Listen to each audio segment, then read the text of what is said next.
Doctor Babasaheb Ambedkar. ఈనాడు గతాన్ని ఒక్కసారి గుర్తు చేయాలి. భవిష్యత్ తరాలకు మనం చెప్పవలసిన బాధ్యత ఈ సమావేశంలో ఉన్న ప్రతి ఒక్కరి మీద ఉన్నది. దేశ స్వతంత్రం వచ్చిన తర్వాత ఈ దేశాన్ని ఏ విధంగా ముందుకు తీసుకెళ్ళాలి, ఈ దేశంలో పరిపాలన ఏ విధంగా కొనసాగించాలని చర్చ జరగడానికి ఆనాడు కాంగ్రెస్ పార్టీ కాన్స్టిట్యూయెంట్ అసెంబ్లీని ఏర్పాటు చేసింది. మేధావులను, ఆనాడు పరిపాలనలో భాగస్వాములందరినీ, చట్టాల మీద అవగాహన ఉండి ప్రపంచ దేశాలలో జరుగుతున్న పరిపాలన మీద అవగాహన ఉన్న వాళ్ళను ఏర్చి కూర్చి దానికి చైర్పర్సన్గా డాక్టర్ బాబాసాహెబ్ అంబేద్కర్ గారిని రాజ్యాంగాన్ని రచించడానికి ఆనాడు కాంగ్రెస్ పార్టీ నియమించింది. ఆ సందర్భంగా చాలా చర్చలు జరిగినాయి, సూచనలు వచ్చినాయి, వాదోపవాదాలు జరిగినాయి. భారతీయ జనతా పార్టీ భావజాలం ఉన్నవాళ్ళు ఈ దేశంలో పేదవాళ్లకు ఓటు హక్కు ఉండడానికి వీలు లేదు, కేవలం శ్రీమంతులకు ఉన్నత వర్గాలకు మాత్రమే ఈ దేశంలో ఓటు హక్కు ఉండాలని ఆనాడు వాదించారు. అప్పుడు మహాత్మా గాంధీ గారు, డాక్టర్ బాబాసాహెబ్ అంబేద్కర్ ఈ పేద ప్రజలకు నేను ఇచ్చే ఆయుధమే ఓటు అనే ఆయుధం ద్వారా వాళ్ళు హక్కులను సాధించుకుంటారని మొట్టమొదట పేదలకి దేశంలో తమల్ని పరిపాలించడానికి అవసరమైన చట్టాలను, శాసనాలను చేసే ప్రతినిధులను ప్రతి 5 సంవత్సరాలకు ఒక్కసారి ఎన్నుకునే అధికారము, ఆ అధికారమే ఓటు అనే ఆయుధాన్ని ఆనాడు పేదలకు భారతీయ జనతా పార్టీ పూర్వాశ్రమంలో ఉన్న జనసంఘ్ కావచ్చు, ఆ వాసనలో ఉన్న వాళ్ళ యొక్క ఆలోచనకు వ్యతిరేకంగా ఆనాడు కాంగ్రెస్ పార్టీ, మహాత్మా గాంధీ గారు, డాక్టర్ బాబాసాహెబ్ అంబేద్కర్ గారు పేదలకు ఓటు హక్కు ఇచ్చి ఈనాడు ఉన్న రాజ్యాంగాన్ని మనకిచ్చిండ్రు.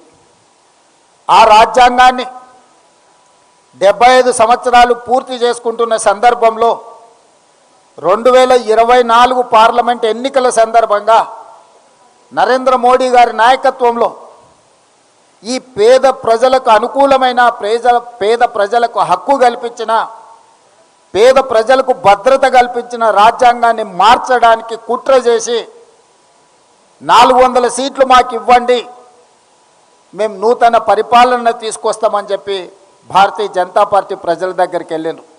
అప్పుడు కాంగ్రెస్ పార్టీ శ్రీమతి సోనియా గాంధీ గారు, మల్లికార్జున్ ఖర్గే గారు, రాహుల్ గాంధీ గారు వీళ్ళు ఈ రాజ్యాంగాన్ని మార్చడం ద్వారా పేదలకు అన్యాయం చేసి పేదల హక్కులను కాలరాసి కార్పొరేట్ కంపెనీలకి ఈ దేశాన్ని మళ్ళీ తిరిగి అప్పచెప్తారు. ఆనాడు ఈస్ట్ ఇండియా కంపెనీ ముసుగులో ఈ దేశాన్ని ఆక్రమించుకున్న బ్రిటిషర్స్ వారసత్వంగా బీజేపీ అంటే బ్రిటిషర్స్ జనతా పార్టీ అని చెప్పుకునే విధంగా ఈరోజు రాజ్యాంగంలో మార్పు తీసుకోవడానికి ప్రయత్నం చేస్తారు. ప్రజాస్వామ్యమే ప్రమాదంలో పడబోతున్నది. ప్రజలంతా జాగ్రత్తగా ఆలోచన చేయండి. డాక్టర్ బాబాసాహెబ్ అంబేద్కర్ గారు ఇచ్చిన రాజ్యాంగాన్ని బీజేపీ రద్దు చేయబోతుంది అని చెప్పి రాహుల్ గాంధీ గారు, ఖర్గే గారు అన్ని రాష్ట్రాలు తిరిగి ప్రజల్ని అప్రమత్తం చేసిండ్రు. అందుకే అత్యంత అంబేద్కర్ గారి ప్రభావితమైన రాష్ట్రాలైన మహారాష్ట్ర, ఉత్తరప్రదేశ్లో భారతీయ జనతా పార్టీని, ఎన్డీఏను తుడిచిపెట్టేసిండ్రు అక్కడ. అందుకే ఈరోజు భారతీయ జనతా పార్టీ 240 సీట్ల దగ్గర ఆగిపోయింది. ఎన్డీఏ కూటమి ఈరోజు అధికారంలోకి రావడం వల్ల, వాళ్ళు ఆశించిన 400 సీట్లు సాధించకపోవడం వల్ల రాజ్యాంగాన్ని సమూలంగా మార్చి వాళ్ళకు అనుకూలంగా రాసుకోవాలన్న ఆలోచన వాయిదా పడ్డది. ఎప్పుడైతే రాజ్యాంగాన్ని మార్చలేకపోయినో, ఎప్పుడైతే పేదల హక్కులను కాలరాసి ఈస్ట్ ఇండియా కంపెనీలకి, ఈనాడు ఉన్న అదానీ అంబానీలకి దేశాన్ని అప్పజెప్పాలన్న ప్రణాళిక వాళ్ళు కుట్రపూరితంగా ఆలోచన చేసిండ్రో అది అమలు చేయలేకపోయినరు. అందుకే ఈరోజు ఆ పథకాన్ని, ఆ ఆలోచనని ఇంకొక రూపంలో అమలు చేయాలని బయలుదేరారు. అదే ఈనాడు ఓటర్ల ప్రక్షాళన అని చెప్పి SIR తీసుకొచ్చిండ్రు.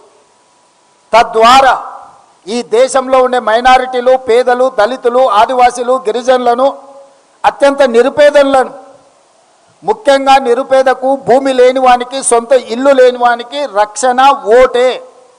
ఓటు ఒక్కటే ఆయుధం, ఇల్లు లేని వాడికి, ఆస్తి లేని వాడికి గుర్తింపే ఓటు. ఇవాళ గుర్తింపును తొలగించాలి, ఓట్లను తీసేయాలని ఎస్ఐఆర్ తీసుకొచ్చిండ్రు. ఎప్పుడైతే ఓటు హక్కు తీసేస్తాడో అతని ఆధార్ కార్డు పోతుంది, అతని రేషన్ కార్డు పోతుంది, అతనికి ప్రభుత్వం నుంచి అందే సంక్షేమ పథకాలు రద్దయిపోతాయి. చివరికి దేశంలో ఉండాలనా లేదా అని అంటే అతను ఉండాలనా లేదా అని నిర్ణయించేది కూడా భారతీయ జనతా పార్టీ చేతిలోకి వెళ్తుంది.